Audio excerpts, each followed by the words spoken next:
tuwing umaga sa mainit na balita. Tumutok na. Narito na sila. Alex Santos at Big Leon Lima. Magkasama na. Lima Santos Lima sa DWIZ.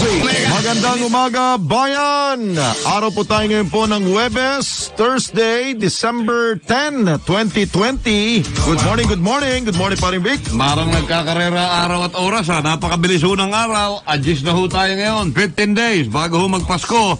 December 10 today. Magandang umaga, Philippines. Magandang umaga ho sa ating suking tagapakinig. Oo, medyo masama po lagay ng panahon ngayon ha. Dahil nga ho, meron po tayong low pressure area. Kagabi pa yan. Tumatama ngayon po sa mismong Metro Manila. That's right. At maging sa mga lalawigan na kalapit po ng NCR. Kaya pagising ko ng umaga, lakas ng ulan. Malakas sa Quezon City, pero dito, galing ako Maynila, papuntang Pasig, wala, ambon-ambon lang. Ang lakas ng ulan. Sa Quezon City nga sa ano nga daw ang malakas daw ho ay sa parte ho ng parang Nueva Ecija ho yata. Yeah, bandang ano. Meron ho sa may Nueva Ecija, ito nakalagay po sa Pag-asa. Meron pong low pressure area, kaya expect daw po ang light to moderate rains over Nueva Ecija. Ganon rin po sa Metro Manila, Bulacan, Cavite, Laguna, Batangas, Rizal, Quezon, Pampanga. Halos kalapit natin mga lalawigan. Karatig lalawigan. Kaya asahan po ninyo ang ganyang panahon. Probably towards the weekend, magiging ganyan ho ang panahon natin dito sa Metro Manila. Kaya mag-ingat ho tayo. Huwag naman sa pagsapit to ng Pasko. Sana naman maaliwalas, walang ulan. No? There was a time, Pasko, umuulan nun. May bagyo pa yata. Pati nga New Year Several years ago. Asa ba yung video na pinapaano ko sa inyo? No. Asa na? Yung... Gano'ng katagal yan? Mga bukas pa natin i-play yan? Yung mga holiday season sa bagay, we do not expect naman people to go out on the holiday season. So, sabihin nila, okay lang yan, hindi ba? Pero masama kasi pag malamig ang panahon at umuulan, dyan daw nagtatribe itong si COVID-19. Yan ho ang nagiging problema sa ibang bansa. Even in London, napakadami hong naapektuhan because malamig ho sa kanila ngayon. Ang base ho sa attack rate pala, no, ang pinaka matindi palang attack rate po ng COVID-19 dito sa Metro Manila ay ang lungsod po ng Pateros. Nako. Pateros numero 1 kayo. Bago yan Mataas po ang attack rate ninyo dyan. Pateros. Sumunod po ang San Juan City. Pangatlo, Makati City. Pang-4, Pasay. Number 5, Pasig. Number 6, Mandaluyong. Number 7, Taguig. Number 8, Marikina. Kita nyo naman yung Quezon City. Number 12, bumaba na. Manila, wala. Kasama ho sila ang pinakamababa pong attack rate, ang Malabon. Malabon, Muntinlupa, Valenzuela, Las Piñas, Caloocan, Quezon City. Ito po yung below 5, nasa below, sa mababa po ang attack rate. Not to mention, panayang puna sa Divisoria, pero ang Maynila, wala. Manila ho ay number 9 sa out of 17 cities po dito sa Metro Manila. Which is before, yan ang nangunguna. Manila, QC. Correct. Pero itong Pateros, ano kayo meron doon sa Pateros? Bakit kaya grabing attack rate ho dyan? So may kaugnayan ba yan talaga sa lamig ng panahon? What more kung nagwi-winter pa pala rito? Kung may kaugnayan sa lamig ng panahon yan. Ang percentage po ng attack rate po sa Pateros ay 6.4%. Tawagan ng mayor ng Pateros. Mataas po yun Ang pinakamababa po ang Malabon, which is 1.1%. 6.4, malakas yun Tapos yung hospital occupancy, naku, ang Makati pong pinakamataas, 76%. Ang batay ho sa sinasabing critical threshold po ng hospital occupancy dapat, 70% lamang. Ngayon? Makati, 76%. Punuan mga hospital ngayon. Kaya pala ho sila yung number 3 po sa attack rate. Nako. Kung hindi tayo mag-iingat, baka mapareho kayo kay Secretary Mon Lopez. Sa pool, si DTI. Kaya mag-ingat ho kayo dahil wala Kaya hindi nakakapagtakang tumaas talaga yan dahil naglalabasan ng tao. Yun. Namimili, nagsha-shopping. Parang pass mo na siguro yung shopping, pwede ka naman mag-shopping online. Diba? Or probably, siguro kung talagang kailangan yung bumili sa department store, sa mall, do it on a Monday pagbukas ng mall, hit and run. Ibig sabihin, bilhin nyo kailangan nyo, uwi kagad. Oo. Di ba? Pero meron rin nagsasabi pa rin, Vic, Diba? ang transmission daw ho ng COVID-19 ay hindi lamang po sa face-to-face ng tao. Yeah, bagamat ano. naka-face mask ka na, naka-face Kahit shield, naka-PPE ka pa o yata, lahat, eh. o social distancing. Oo. Minsan natatakot pong ilan po natin mga kababayan sa mga binibili ho natin online. Di ba may dumating? O, Tapos package. hindi ho ninyo muna dinidisinfect. Didisinfect nyo yun. Pagtanggap po galing sa mga delivery boy, hawak agad. Tapos yung paghawak mo, hawak ka doon sa anak mo, tapos na ipapasa-pasa ho ninyo. Daram ng pinto. Kaya kami, ang disinfectant namin, nasa may pinto. Ayun. Meron ako sa pinto, meron ako sa lamesa sa salas, meron ako sa lamesa sa kitchen. Pag may dumating na goods, Hindi mo na papasukin. baba mo sa sahig, i-sprayan ko bago ko bitbitin. Tama. Or stay mo muna ng matagal. Oo. Siguro 2 oras. Oo, wala munang ano. Wala munang ano. Pero yung problema, yung mismong tumanggap, Ayun. kaya di ba, kukunin mo sa gate, hindi man naman pumapasok yung mga delivery boy sa mga gated areas, di ba? That's why you put a table outside of your house kung pwede. Oo. Pero ikadena nyo, baka sikwatin yan eh. Pero Malamang. meron pong ilan pong mga tumatanggap, yung receiving area ho ng mga, kunyari, subdivision or ano. Meron po receiving. silang nilalagay na containment area muna. Meron kayong ganon. Oo, pagpasok ng ano, kunyari, darating yung Lazada, yung Shopee, isispray mo na ho nila yan. Tapos tatawagan. Tatawagan ka ng gwardiya. Dito, pwede nyo na pong pick upin. So maganda ho yung ganun pong procedure. Kaysa yung from the delivery boy, Right. ibibigay sa'yo, i-hand over sa'yo. Naku po, delikado ho yun. Sa townhouse naman, kila Genevieve, may Oo. lamesa siya sa labas ng pinto. Ayun. Lapag mo na lang yan, boss. Pag nakalapag doon, doon niya i-sprayan. Ayun, oo. Tsaka niya kukunin sa Tama, loob. tama. Tama yun. Maganda Ganun ho yun. Kaya ang ilan po natin mga kababayan, mukhang sabi nila, okay na ho, wag na ko yung magpadala ng regalo. Hindi, tsaka alam mo, ang problema sa iba, lalo na yung mga kabataan, may in-order na matagal na nilang gustong-gusto. Oo nga. Excited pagdating. oo. Diba? Salo kagad, kuha Oo. kagad. Ingat ho talaga dahil wala. Napakalakas ho ng ng pag-develop nitong COVID-19. Yung transmission kasi, no? Diba? Wag ho natin sangkalan yung bakuna at medyo matagal-tagal pa yun at Oo medyo nga. panapanaginip pa yun. Ayun. Hindi pa ho ganun yun. Swerte ho ang mga ninong at ninang.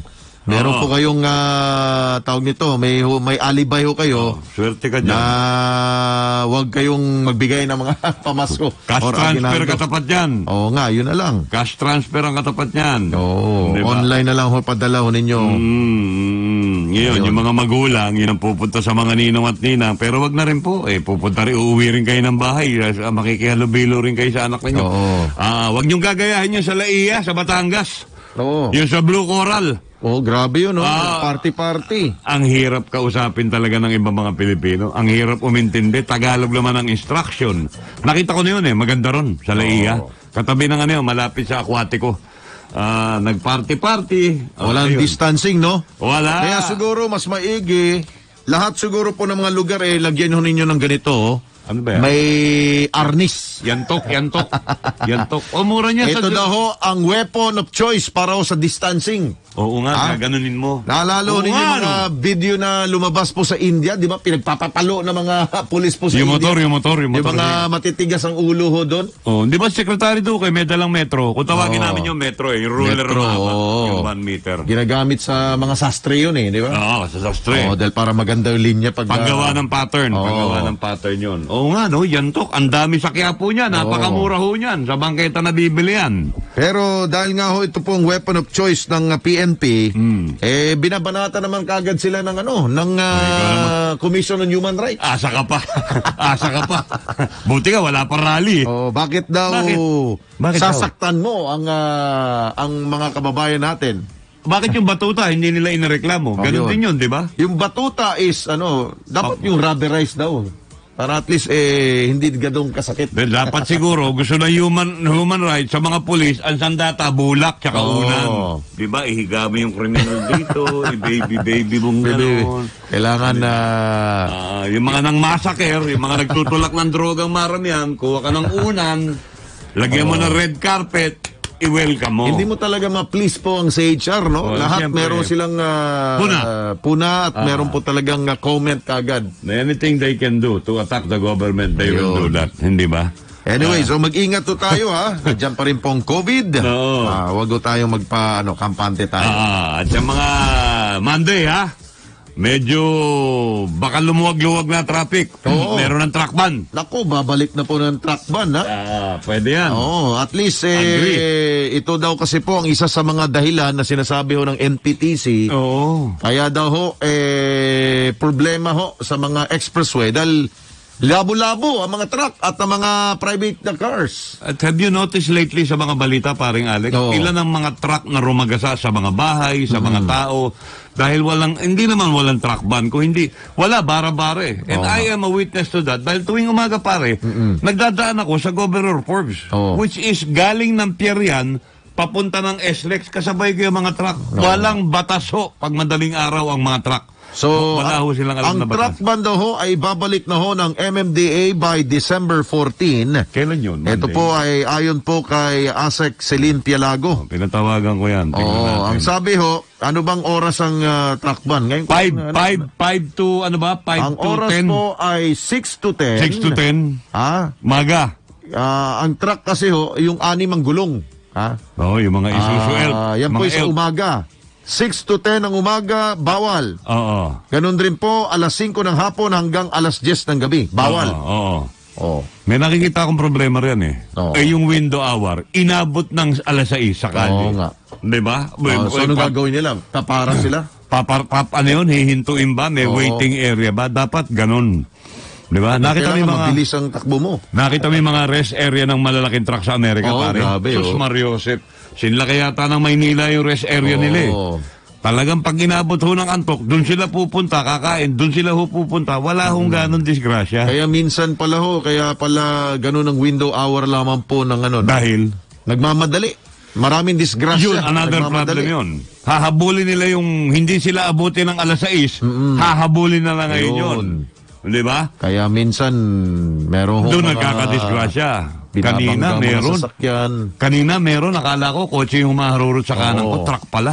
Tigil ako pare dyan sa may Kalentong. Oo. At saka Shaw Boulevard. Ako. Wala eh, nakakatakot eh. Wala ho. Pag sasabihin, pasensya na po, nakapatay na mga 74 yun. Sorry po sa pamilya, nawalan po ako ng preno. Yung mga ganun dahilan, tama yan, i-track ba? At least, hindi man totally ma-eradicate, mabawasan. Oo. Yung mga truck na pasaway. Yung dahil kasi ho sa pandemya ay hindi po ipinatupad ang truck ban dahil nga ho makakabawi daw ho yung mga negosyante. O lalo na ngayon, walang toll fee. Oo. Sa NLEX, naku, piyesta ho yan. Maghahabol ho ng oras yan, maghahabol ho ng kargamento yan. Na hanggang ngayon talagang pinagmamatigasan po ng Valenzuela, walang maniningil. Kaya ang truck ho ngayon, napakarami. Oo. Napakaraming truck ngayon. Wala silang truck ban, open sila sa NLEX, talagang dudumugin ho tayo ng truck. Humahagibis ngayon. Ang mga nanghuhuli naman pag nakahuli ng truck yan, hindi ko alam ba't doon sila pumipwesto sa kanan sa bangketa, dapat ho nasa labas yan. Wala rin. Useless Oo. ang paninita. And speaking of toll expressway, yung toll gates po dyan sa mga expressway, etong MTTC pala ho ay mukhang tama nga ako, no? Naghahanap talaga sila ng paraan para questionin ito pong ginawa ni Mayor Rex Gatchalian. Wala Hindi Sila po ay dudulog at hihingi po ng temporary restraining order o TRO laban po dito sa pagsuspindi sa kanilang pong business permit. Hindi sila hinarap. Oo. Hindi sila hinarap. Sabi ni Gatchalian makikipag-dialogo kayo sa akin tapos binabantaan niyo ako. Walang dialogue. Kahapon kausap ko si Si Mayor Oka Malapitan, Ano, yun pa. ongoing yung meeting ho nila. Oo. Dahil nga ho, sila rin po pala dyan sa Caloocan, Nagrereklamo na posible rin. pong apektado rin po dyan. Dahil sako pala nilang Balintawak. Yeah. Balintawak area. Mukhang pati mga local official ngayon, paring Alex ng Bulacan, nagre-react na rin. Mukhang nagre-react na rin ho. So, chain reaction ho yan. Oo. So, ang ibig sabihin ho yan, malawakan talaga ho yung problema ng traffic. Ito hong RFID. Na hanggang ngayon wala, hindi pa ho nasusolusyonan. Tahimik nga ang toll Pero regulatory. maganda, meron ho mga video at pictures pong pinalabas si Mayor Rex. Mukhang Ang toll holiday po, talagang nakapagbigay po Okay ng naman. ginhawa sa Oo ating naman. po mga kababayan, mga motorista. Oo naman. Na dumadaan po dyan sa mga toll plaza na sakop po sa Valenzuela City. Walang harang eh. Oo. Hindi ka na mag-i-slow down para magbayad. At para hintayin mong ma-register yung RFID mo ng makinarya, tuloy-tuloy talaga. Ewan ko bakit hindi pa man lang gawin na lamang siguro ng MPTC na ayusin lahat ng problema. And I At think, hindi na ho hahantong pa na dadaanin pa ho ninyo sa mga legal moves. tatagal eh. Ha? Tatagal. Pag mga ganun po, baka mamaya pag-iinitan pa rin kayo po ng local government ho dyan. And the way things are going, mukhang medyo dihado rito ang mga toll na yan. Dahil, Operators. yung mga operator, dihado sila rito sa laban na ito. Dahil Walang kita walang kita, unang-una walang kita. At Oo. mukhang umaasa rin si Mayor Gatchalian, nakakatigan yung kanyang dahilan ng pagpigil dito sa paniningil ng toll fee. Dahil nga sa idinudulot na traffic. Di ba? Wala na, chain reaction na. Ganun rin. Wala rin siyang tatanggapin po dahil Wala. walang magbabayad ng buwis rin. Walang ibabayad ng buwis.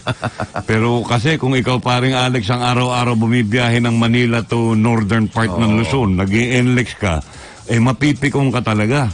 Kanina napakarami ko na monitor ng mga balita, napakarami nagte-text, hindi kinakagat yung kanilang RFID sticker.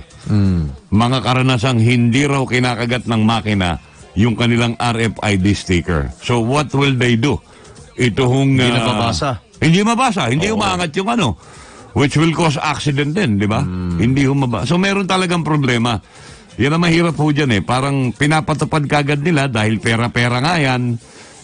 Pagkatapos napakarami yung hindi magandang nangyayari. Pero mabuti na lamang po, meron kayong Mayor Rex Gatchalian. Oo, iba yun. Mabilis po ang aksyon at ramdam ho niya ang parusa at tawag nito yung agony, yung agony. Oo, yung pahirap. Pahirap po sa ating po mga motorista ho dyan. Very siya, what do you call that? Tough dun sa kanyang desisyon. Hindi na ho nagpa-daily-dally. Yeah. Hindi ba? Hindi na ho niya hinintay yung explanation. Hindi na. Huwag na natin hintayin yung explanation.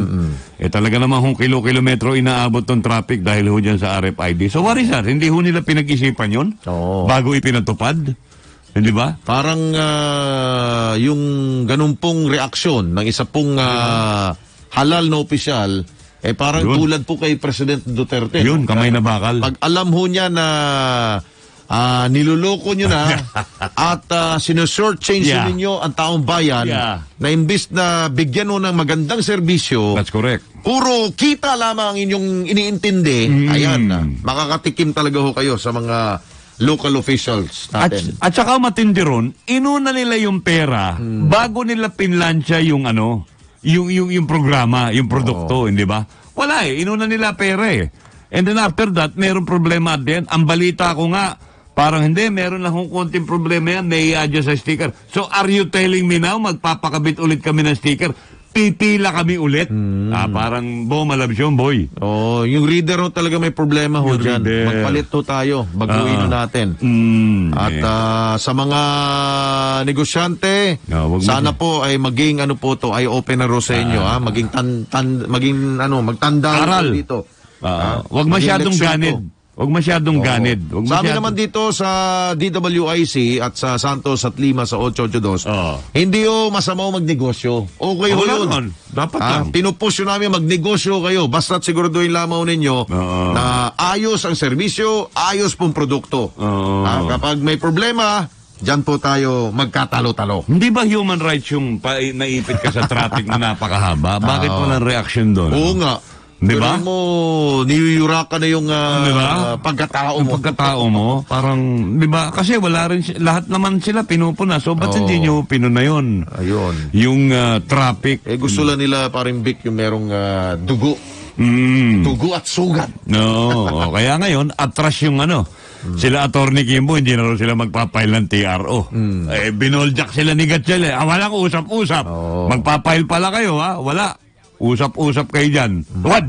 Sabi niyang ganun. Wala. Sige, naghahanap pa tayo ng ating pong mga kausap dito ho sa DWIZ. Break muna tayo pa rin, Vic. Yeah, pare. We'll be back. 20 ng umaga. Ito pa rin po ang Santos at Lima sa 882. Alex Santos po. Totoo lakas na. Todong balita na, Big Lima pa. Santos Lima. Lima Santos. Ngayon sa DWIC. Mga komentaryo at hagupit. Mga kontrobersyal na balitang mainit. Santos Lima. Lima Santos. Ngayon sa DWIC. Okay, sa oras na alas 6:26 na po ng umaga. Magkano? Naratipikan ho ng dalawang kapulungan ng Kongreso ang proposed 2021 national budget. 4.5. Aprobado na, 4.5 pala to, no? Trilyon. So, sinong pinakamataas? O yun, ang mabuti naman binigyan nyo ng pansin po ang kahalagan ng edukasyon. Yeah, Ang number DepEd one. po nakakuha ng ilan? Magkano? Yun. Ito pong graphics, nakikita ho ninyo. Uy, Kita malaki mo? yung graphics, ha? Ako pong gumawa ho Basang-basa. yan, ha? Para at least, meron tayong production dito sa DWIC. 700... Paano tayo magiging teleradyo kung wala tayong production dito? O yan, 708.1 billion pesos po yan. Ha? Department of Education yan. Oo, sila po ang mabutit Dapat. nabigyan po ng halaga ang kapakanan po ng ating po mga estudyante. So, sumunod po ang DPWH. Ang sabi mo nga pa rin, Vic, dinagdagan pa. Dinagdagan pa ho ng BICAM, kaya meron hong isang senador na hindi pumirma. Oo. In the person of Pampilo Ping Lacson. Di ba? Mismo nakakasilip, no? Oh, siya nakasilip, nagtataka nga siya, sinita na niya, pinabawasan na niya, nung BICAM daw dinagdagan. Ang tanong, bakit? 694.81 billion pesos po ang binigay sa naturang pong kagawaran. Paldong-paldo Public Works, ha? Oo. Fiesta, mga bata. Mukhang para ho yan sa build. Pero Yeah, sana, yung walang build problema yun. na yan, mapunta talaga sa tamang proyekto. Walang problema yun kung build yan. Baka mamaya, napunta kay congressman. Ayun, patay tayo dyan.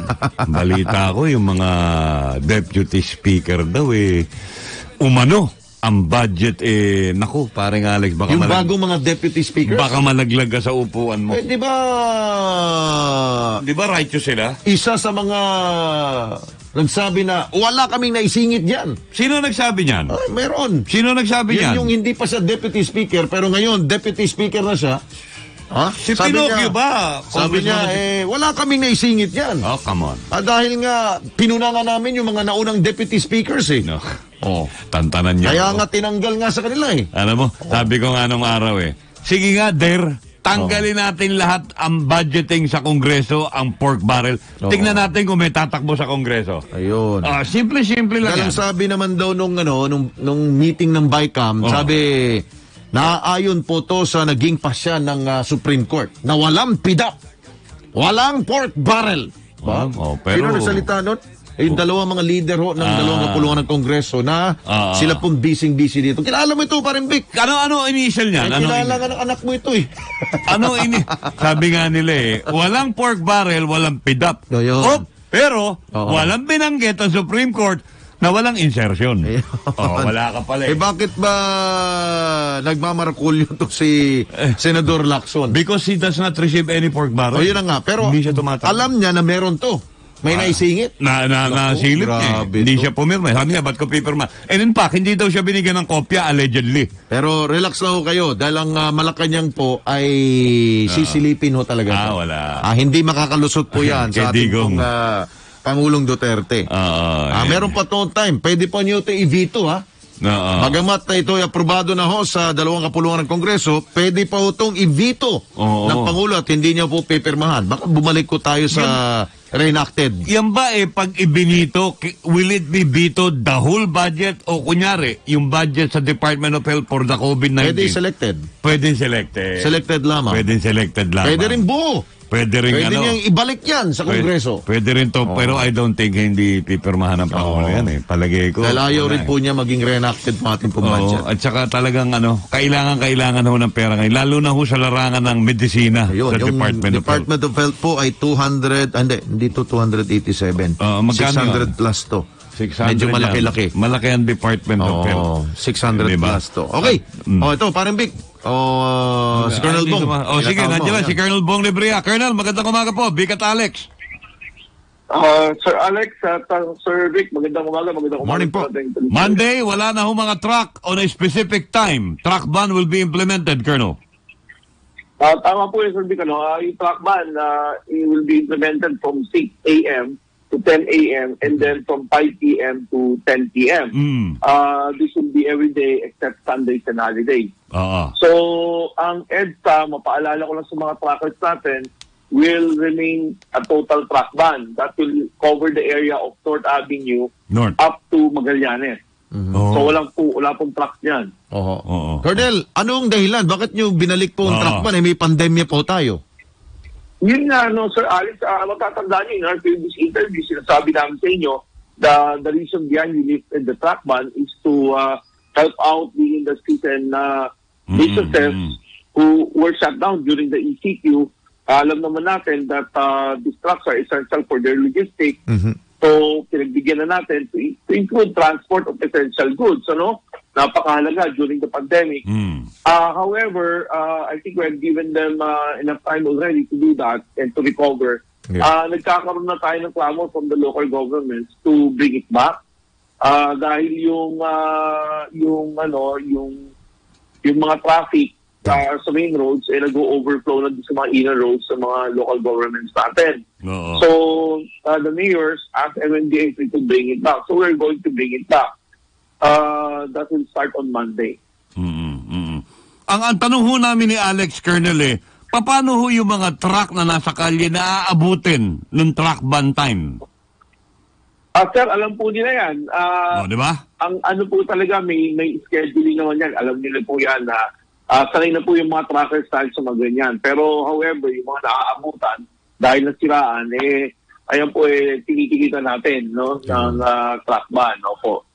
So, hindi pwede... Kasi ayaw natin mag-mix yung yung mga trucks bago magsimula yung rush hour natin. Kasi katulad ngayon, yan yung nakikita natin ngayon na marami nagre-reklamo na traffic because the trucks are with the private vehicles and public transportation natin during the rush hours kasi wala nga tayong truck ban. Yun. So we expect traffic to ease up with this truck ban starting Monday. That totally ease up, sir. Talagang at least makaginhawa kahit paano. Pero talagang with the volume of private vehicles naman talaga, yan talaga yung main cost of traffic, yung volume. So magbabawas na tayo ng konti kahit paano para ngayong Christmas holidays na in-expect natin na lalo pag dadami yung volume ng sasakyan, kahit paano makapagbawas tayo ng konti. By the way, Colonel, kapag binalik na huban, truck ban, parang Vic, marami kasi ako napapansin dito sa mga kalsada ho natin, na minsan po, swerving po yung mga truck. Meron ba silang special lane po dito, sir? Sir, may truck lanes po tayo. May kita niyo po sa C5, meron po dyan truck lanes. Meron po tayo sa Rojas Boulevard, meron po tayo tinatawag na TAB. Meron po tayo sa Mindanao Avenue area, and then may truck lane po sila dyan na sunod-sunod. Tama, Sir Alex, talaga ang problema minsan, lalo na pag wala ng enforcer. That's right. Nagkakanya-kanya na talagang anong linya na kinakain nila. Alam naman natin, pag bumara yan, lalong-lalo na yung sa mga portions na may flyover, wala na, naipit-ipit pa po lahat ng mga sasakyan. Lalo na kung maliit ang kalye, katulad po ng Governor Forbes. Pag madaling araw, ang liit lang ng kalye na yan Di ba? Opo.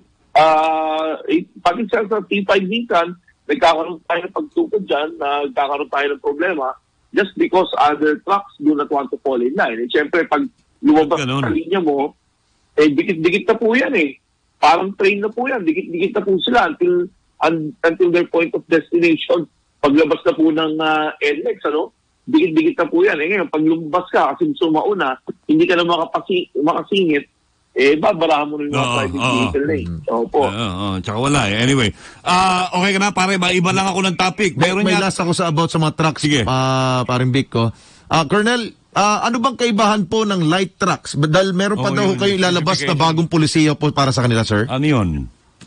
Sir, may talaga tayo, may light truck ban din tayo na pinapairal. Opo. Just sa may Shaw Boulevard at saka dito sa EDSA. So, ano po yun, sir? Implemented din po yan. No, what is a light truck? Oo nga. Ano ho ang light truck? 6-wheeler? The Ay, six-wheeler po, is... yung below, yung mga four-wheeler po yan, yung mga four-wheeler, okay. aluminum van. Oh. Aluminum van, opo. Pero yan po separate po na, no? Meron po bang ibang polisiya po at meron ilalabas na guidelines? Meron din po, Sir Alex, Okay. for now, I still to clarify kung included na po yung light truck van. Yun. Kasi yung light truck van, sir, yan po yung ginagamit, yung mga light truck, yan naman po yung ginagamit pag distribute ng mga grocery. Tama, delivery. So, mga delivery. So, I need to go back with you on that dahil Sige po. ang pinapa-implement pa lang naman po yung truck van. Oo, dahil medyo marami-rami po yan sila. Nakikita Yes, natin sir, yan. yes, sir. Opo. Saka minsan, yun ang mga yun ang mga kaskasero eh. Yun, oh. Di ba? Yung mga medyo maliliit eh, right? Oo. Yung mga aksidente natin, nakikita natin during the pandemic kasi Ang dami. meron din po Tama. significant din po yung number ng mga light trucks na nakikita natin na involved sa aksidente. Okay. Go ahead, paring Vic. Colonel, meron yatang parang appeal si Mayor Belmonte tungkol sa dalawang U-turn. Nakalimutan ko lang yung lugar eh. North Avenue ba and West Avenue? Parang pinabubuksan niya Yes. ulit yung U-turn slot. Actually, Sir Vic, hindi yung U-turn, yung intersection. na Intersection, pinabubuksan, right. no? So, that will be in the North Avenue crossing, West Avenue, at saka yung Congressional crossing Edsa? Roosevelt. Roosevelt. Roosevelt, Roosevelt, opo. sorry. So, yung intersection na yun, pinabubuksan po ni Mayor. Well, they were saying that they have a study that will ease up the traffic in that area. We welcome that study. It will help ease the traffic in those areas. We are willing to see that and implement that, kung talaga pong feasible. And yung number count, yung volume count nila, yung travel speed and travel time study nila, kung gaano ikabibilis, we welcome that. Kasi alam mo, Sir Vic, tayo, pag gumagawa tayo ng study, we back it up with data. Ilan yung volume, ilan yung travel speed na mag-increase, ilan yung travel time na Kasi we need to simulate it eh. Sana nga may simulation din sila magpakita para makita natin kung how it will really ease the traffic. Kasi ang concern namin ngayon, Sir Vic, ang concern namin ngayon is yung North Avenue ginagawa for the Central Terminal. So there are a lot of construction going on in that area. So ewan ko kung makaka-2 and 2 pa yung mga yung mga sasakyan dyan. Kasi actually sir, yung intersection ng North Avenue, it is not aligned with West Avenue. It is aligned with EDSA. Kaya pag nandun ko sa North Avenue, tutumbukin mo yan. Ang tutumbukin mo, EDSA, hindi po yung West Avenue. Oo nga, so, may nakalihis. deviation yan. Oo, nakalihis po yan. Nakalihis. So, but then, opo. So, titignan natin, sir, I think si Giorgio Garcia sa scheduled the meeting with the mayor and her team so that maupuan namin and mabunggo namin yung mga data namin, mapagbunggo namin. And maybe we can come up with a compromise or even follow the suggestion of mayor kung talaga pong it will ease up the traffic in those areas. Kasi mahirap kasi ito, there will be infrastructures that we will be removing and there will be infrastructures that we will be building to open up the intersection. Unang-una, kailangan po natin tayo yung Central Island para makadali po yung traffic ko. Pangalawa, kailangan natin mag-build up ng signalization. No? Mahal din po yung mga signal light. Pangatlo, yung nasa Roosevelt and Congressional, nandun na po sa intersection natin nilagay yung bus station eh. So, kakapatayo pa lang yan, then we will be destroying it again. Then we will be putting up traffic lights again. So, yung traffic lights, titignan pa na natin yung timing. It will be a lot of work. But then again, we welcome the suggestion of Mayor Belmonte. Mapag-aralan lang. Mapag-aralan namin, maupuan namin, mapagbunggo namin yung mga data namin. Mas maganda yon. Kasi we are serving the same people and that's the public. So, ang lang namin is mapabuti po yung kalagayan ng pamilya. Okay. At Colonel, siguro panghuli para sa akin, no? Dahil nga ho, binalik na po yung mga MC taxi, no, motorcycle taxi. Kumusta po ang kanila pong performance? Wala naman tayo mga traffic infraction po itong mga MC taxi, sir? Motor. So far, so good, ayun, alam niyo naman, araw-araw tayo sa EDSA, nakikita ko Opo. sila dyan. Oo. So far, maganda naman po yung decorum nila, so to speak. Yes. At sumusunod sila sa sa panuntunan ng batas traffic. Okay. Okay. Good to hear. Oho. Sige. Pero yung mga U-turn na sinara ninyo, nakatulong naman, nakaluwag naman sa EDSA. Sir, ang nagkaroon lang kami ng problema dyan, kasi siyempre sinarado mo yung U-turns, di ba? So everybody will be taking the alternate route Yung mga U-turns. So, nabulaga. halimbawa, for example, from North Avenue up to Balintawak, sinarado namin, 6 na yan. So yung mga nag-U-turn dyan sa 6 na yan, mapupunta sa Balintawak at mapupunta sa Quezon Avenue, yung dulot-dulo na U-turn. Dulot-dulo. So, doon kami nagkakaroon ng congestion ng build-up. But then again, sabi nga namin, pakiusap lang sa ating mga, sa mga motorista, take alternate routes. Hindi lang naman yan ang pwede niyong gamitin. Actually, sir, pag mag-waste ka, hindi ka na pinapadaan daw kung going to Monumento ka, hindi ka na pinagdadaan ng Balintawak eh. Sa sobrang traffic, sa sobrang congestion dyan at saka delay. Sige. So, but then again, makikita natin, may alternatibo because Waze is telling you, take this route. This is an alternate route other than EDSA. Alright. Okay. Sige. Sige po. Colonel, thank you so Thank much you. for your time. Good morning muli po. Colonel Yes. Bong. Maraming salamat, Sir Alex and Sir Vic. Mabuhay po kayo. Thank you. Si Colonel Bong Nebria po, ang traffic czar po natin mula po sa MMDA. Ayun. Okay. Sige. Ayos Ayos yan. Tingnan natin yung mga pagbabago dyan sa mga pangunahing lansangan. Hanggat pwedeng makatulong sa daloy ng trapiko, let's do it. Ika Yeah. nga ni Senador Juan Plabier. Diba? Let's do it! Let's do it. Oh, babalik tayo. 6:42 na po ng umaga. Ito pa rin po ang Santos at Lima sa 882. Alex Santos po. Todo lakas na. Di klima, todong balita pa. Santos Lima Santos. Ngayon sa DWIC. Mga komentaryo at hagupit. Mga kontrobersyal na balitang mainit. Santos Lima Santos. Ngayon sa DWIC. Okay, we have 30 minutes ago bago ho mag-alas 7. Paring Biko, magbubukas na daw ho ang Bohol Province for tourists. Oh, yung mga nila, yung mga tourist spots nila. So, Starting December 15. Panglaw? Yeah, mga Panglaw. Buong lalawigan. Buong lalawigan. Oh, dahil yung Panglaw kasi binuksan na nila noong pong November pa. Oh. Alam mo, nakakatakot yung opening na yan eh. Oh, Yeah. bubuksan na namin tong lugar na to, itong mga tourist area na to. The question is, ano ang requirement? Yun. Doon ang aberye. Oh, dahil kung diba? babalikan ho natin, binuksan ng Boracay, may nahuli po na may meke ng anim na itlog. RT-PCR test. Oh, 6 na itlog. Oh, di ba? Oo. Tapos doon naman sa Batangas, Oh, yung nag-beach party. may nag-beach party. Yung bahay sa Boracay. Ayun. Na nag-beach party. Oh. Ano ito? Di ba? May iwasan ba to o talagang meron talaga ho sa ating mga Makulit. kababayan matitigas talagang ulo? Doon ako sa matitigas ang ulo. Oo nga. Oh, yung maiiwasan, madali yun eh. Yung matitigas Yeah. ang ulo, mas marami yun eh. Oh. Parang, hindi ko naman maintindihan dito sa resort na ito. Ano yung Blue Lagoon? Yeah. Bakit nila antimano? Sa umpisa pa lang, siyempre, magse-set up sa hapon yun, sa tanghali ng mga speaker. Hindi nyo sinaway? May kita yun parang That's right. Dapat, isara talaga kayo. Oh. Di ba? Dapat ang local government nyo rin, si Gatchalian. Oo. Para isara kayo. Di ba?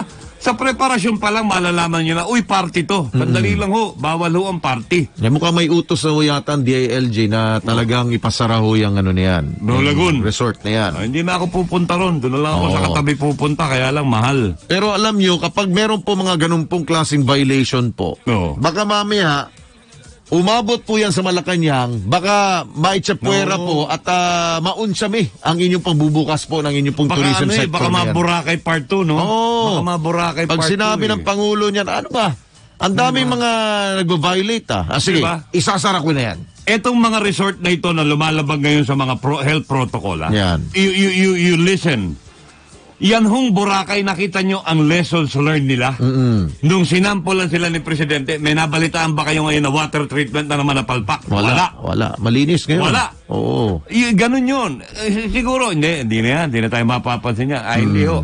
Pag kayo ho'y naharap-harap ng Pangulo, patay kang bata ka. Dahil sunod-sunod na pa rin, Vic, ang mga nangyaring violation I know. Simulat sa pool na binuksan po ang turismo. Oo, Boracay, Nandyan po Meron. ang Bohol, Oo. nandyan ang Batangas, mga MGCQ areas na kasi yan eh. Tapos biglang magugulat na lang tayo, biglang tataas na naman bilang po ng mga positive cases dyan. Ang mga pagtaas ho ngayon ng remember, ang pagtaas lately ng bilang ng COVID cases, yung kaninang naririnig kong balita, because of the evacuation center, because of the bagyo. Yun. Meaning, yung pagsama-sama ho ng mga tao, napakalakas ho nun. At alam mo ba, paring Vic, ang nakikita ho nilang pag-increase ng number of positive cases, Naku po. alam mo sino nagdadala daw ng sakit? Taga Metro Manila. Correct. Oo. Ang Bacolod will not be receiving LSI this holiday season. Yun. Sinabi ho kanila, wala muna, galit-galit ho muna. Which is understandable dahil, di ba, ang Bacolod is one of the areas na medyo tumaas din dati. Negros Ang Occidental. Negros. Yes. Ang Negros. Kaya medyo, wag muna ho tayong makulit. Ito yung sinasabi nga paring Vic, no? Sa sobrang luwag na ho ngayon, ang Department of Tourism, ang IATF, na dati kasi, pag binuksan mo ang tourism sector po na isa pong lugar, kunyari, for example, Boracay, ang pinapayagan lamang po yung mga within your neighbors lang. Pero ngayon po, Local. ano na kahit sino na lang Anything goes. Kahit na GCQ areas ka, pwede na pumunta ng Boracay Anything goes. Paano ho may yan? isa pa. Yung isang mall na nagbukas sa Zamboanga, siksikan ng tao. Grand Yun. opening Yeah. Siksikan ng tao. Nung binuksan ng punto, karera, papasok Yan. ka loob. Wala na. Black Friday, Distancing. Diba? Wala na hong distancing. So, okay. wag na ho natin antayin. Baka mamaya po, mapika na naman po ang ating pong Pangulo. Dahil po sa pinagbigyan na nga kayo at hindi nyo mabaston or mapulis man lamang po ang inyong lugar, Alam nyo, ibabalik ko, isasara kayo ulit. hindi nyo masisisi ang mga opisyal natin, most particularly si Presidente. Yeah. Nakikita ho niya ang sakripisyo na ng tao Tama. I think even the President, napipikon nga siya pag hindi nakakauwi ng Davao, di ba? Dahil ayaw pa uwi ni Sara. Hindi, diyan ka lang, may COVID. Yun hong kanyang pagmamalasakit sa mga tao na ngayon, binuksan na niya. Huwag nyo naman hong abusuhin. Tama. Dahil pag napikon ho si Presidente, sarads ho kayo ulit. Sarado ho kayo ulit. Merong ini-implement ngayon po ang ating pong IATF, yung tinatawag na yung staysafe.ph. Staysafe.ph. In every establishment or tourist destination for that matter, kailangan every tao po, di ba may QR code yun? May QR code. Kunan mo yun, tapos sasagutan mo. For contact tracing po yan. At Correct. masiguro na kayo po ay talagang negative po. Kahit na wala ko kayong hawak na RT-PCR na test result. Meron. At least, nailalagay mo doon dahil malalaman po dahil based sa pagkuha mo sa QR code, malalaman ang number mo, malalaman ang pangalan mo, madali ka matrace. At kapag ikaw po ay hindi nagsasabi ng totoo, Patay ka. pwede kang hulihin at makasuhan. Violation yun. Violation yun. Violation yun. Oo. May kaso yun. Kaya importante po yun. Yung ba naintindihan ng ibang tao na may Nako. kaso yun? Na pwede kayo. Hindi ho nila naintindihan yun. Yun, Akala yung nila, hindi yung po QR pag-aamin ng totoo. Yung kala nila, yung QR code sa mga minsan hindi nila establishmento. sineseryoso yung parimbik Pakyut. Akala nila pakyut. Kanyari, may iba nga na kukunan nilang QR code, hindi naman sinasagot. Wala, papasok na sa mall. Oo. Kunyari, nagte-text. May kilala ko na, lagi na kayo ko nagte-text. Anyway, papasok na sa grocery. Hindi na Nako, magre-register. gamitin nun ninyo yan dahil ang pinamamadali na po ng ating pong ating pong IATF, Kulit yung ng Pilipino tao. na dalang hirap kasi yung papel-papel lamang. Wala Ang tagal nun Di ba? Magkaklag ang tao papasok ka ng bangko. Di ba usually meron silang health checklist. Lagay mo yung pangalan mo doon, contact number. Temperature. Tapos nagkaroon ka ba ng sakit? No. May sasagot pa naman yes doon. May sasagot pa. Pag yes, hindi ka pwede pumasok. Meron pa naman sasagot na yeah. Kaya pinamamadali na po yan through this one, itong staysafe.ph. So kailangan Explain mo, paano yun? sagutin niyo po yan. Dahil every pintuan po, makikita niyo may barcode doon nakalagay. Staysafe.ph. Okay. Kung ano ninyo yan, dahil ang mga telepono ngayon po ay equipped na po yan to read a barcode, QR code. Kahit na mga baka siguro yung mga lumang cellphone, hindi pwede. Hindi, kung ang telepono mo 3210, Hindi, wala yun. Walang ano yun. Hindi ho. Oo. Pero yung mga cellphone na ngayon po, pag ganun mo, automatic dadalhin mo kayo doon sa mismong link. Yung link na yun, lalabas po doon ang mga questions. Una, pangalan mo, contact number mo, address, tapos nandun na po yung mga tanong. May lagnat ka ba? Ganon. May problema riyan. Malakas ba signal mo? Ayun, yun ang problema. Malakas ba signal mo? Ikaw naman. Pag walang signal, lako, wala. Hindi mo kadalasan walang signal. Hindi ba? Kadalasan patulog-tulog ang mga telcos. Yan. Isipin nyo, nasa fifth floor kami, ang hina ng signal dito. Wala, 3G. Wala nga. Dapat nga, LTE na ngayon eh. 3G pa rin. Wala maski nga GE refrigerator, wala signal dito eh. 3G ka dyan. Wala. Sandali, meron pa tayong 5 minutes. Ito, kunin natin balita ni Patrol 45, paring Raul Esperas. Paring Raul, good morning. Paring Alex, Pick and mga kaibigan, good morning. At panibagong grupo ng mga OFW ang dumating sa bansa. Ito'y kinabibilangan ng 300 mga OFW na wala ng trabaho sa Qatar. At sangayon sa impormasyon na pinalabas ng IATF at ng Manila International Airport Authority, sila ay dumating sakay ng Qatar Airways Flight QR28 sa NAIA Terminal 1 at agad sa mailalim sa quarantine protocol upang matyak na bago sila umuwi sa kanilang mga tahanan at komunidad ay ligtas sila sa sakit na COVID-19. Raul Esperas, Patrol 45, nagulat sa Metodo Lakas, DWIC. Thank you, paring Raul. Ito, gusto ba ninyo ng good news ba yan? kagulat-gulat na balita? Ano ito? Ang Pilipinas pala po ay nangunguna sa mga bansang may pinakamahabang oras na ginugugol sa social media. What else is new? Diba? Walang bago ron. Yan talaga hong ang libangan ngayon ng ating po mga kababayan, lalo't ngayon pandemya. Alam niyo, palagay ko hindi na lang ho Pilipinas ngayon ang nag-expend ng so much time sa social media. Maraming tao ho sa buong mundo dahil ho sa pandemic. Yes. Di ba? Yan yun. Wala kang gagawin eh. Oo. Di ba? Ang alamin nyo, magkano kinikita ngayon ng Netflix? Oo nga. Napanood ko na yata lahat eh. Magkano kinikita ng Netflix ngayon? Diba? Ang gaganda ng istorya. Panoorin niyo pare. Pay It Forward. Pay It Forward. Sige, Kevin Spacey. Maganda. Pero matagal na yata yun Maluma, it's an old movie, pero maganda. Oo. Oy, mga balita yung mga Pilipino, yung mga sariling atin, panoorin ho ninyo Oo. Kaya, Film Festival. alam nyo yung mga dati hong mga Filipino movies na hindi po tinatangkilik natin mga kababayan po sa mga sinihan. Ngayon, pinapanood na ngayon po sa Netflix. Right in your cellphone. Oo. Kahit nga sa bangketa kayo, mapapanood. Pinanood ko yung maganda yung ng Netflix ngayon, yung U-Turn. Napanood nyo ba yung U-Turn? Sarado na eh. Hindi, U-Turn ni sino ba yun? Kim Chu. Kim Chu. Dati hindi mo naman alam yung may ganun pala sa pelikula.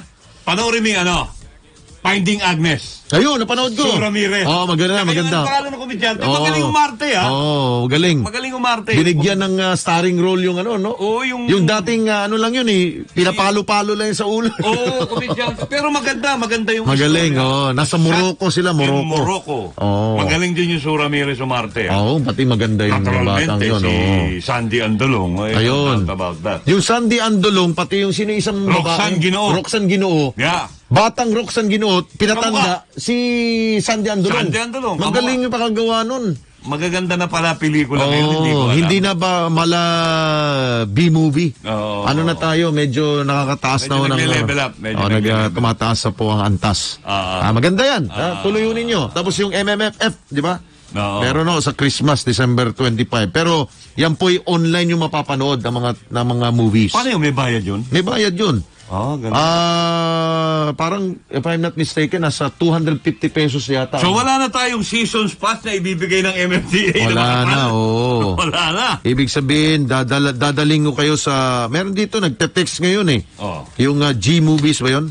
What is that? Yun yung doon ka pupunta, tapos bibilhin mo yung movie na yun.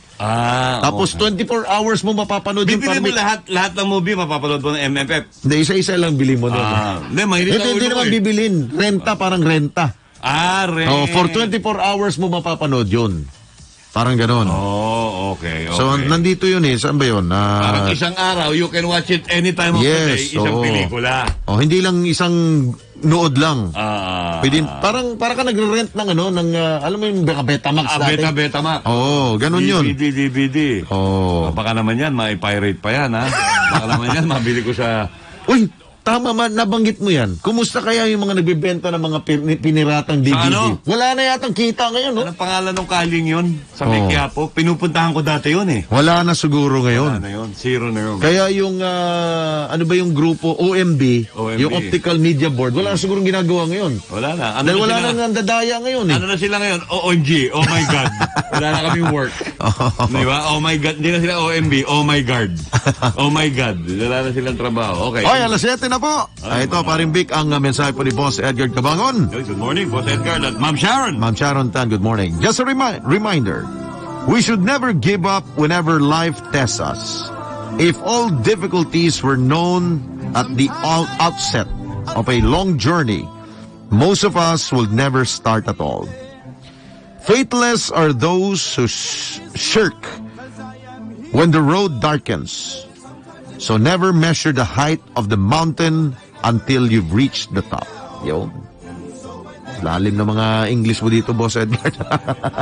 Dumugo ilong ko. Dumugo ilong ko. May isa pa. Ano yun? Operation Christmas Drop. Ano yun? Panoorin mo sa Netflix. Maganda rin yun. Ayun. At ano pa ba? Dami pa. Batch 81, hanapin nyo. Nandun na ba sa Netflix, parang Vic? Hindi ko alam, hindi ko pa na-check Dapat yun. Dapat ilagay yun eh. Para at least makita nyo muna si paring Vic na meron pang buhok lang. Sabi ko na nga ba eh. Mga balita! 701, susunod mo IC Balita Nationwide. Alex Santos po, todong lakas na. Vic Lima, buti pa rito, may todong lakas. Sa Telcos, wala eh. Todong balita pa. Santos Lima Santos.